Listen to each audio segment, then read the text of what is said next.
Mga boss, alam nyo ba na may mabisa at mabilis ang paraan sa pagtanggal ng background si Huwag Facebook? mong subukan.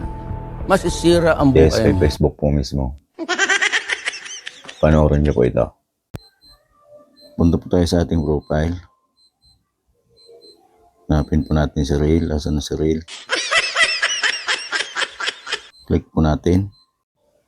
And then swipe po natin yung nasa taas. Ayan, hanapin si green screen. Click po natin si green screen. Dito na po tayo. Pwede po tayo mamili kung scenes or camera roll. Piliin po natin halimbawa yung tulay. Napalitan na po ang dati nating background. Yan. Pwede din po natin palitin, palakihin yung ating larawan. Yan.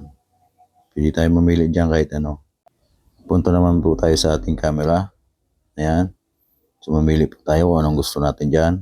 Halimbawa yung nakamotor na yan. Ayan. Nakamotor na yung background natin. Pag nandito na po tayo, pwede na po tayo mag-start mag-record.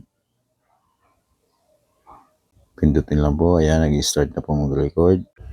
Pagkatapos po, pwede nyo na lagyan ng text dyan. Gaya po nito. Halimbawa, rides. Yan. And then, pwede na rin po nating lagyan ng caption yan. Ayan po. Ganun lang po kadali. Lamang po. Maraming salamat po.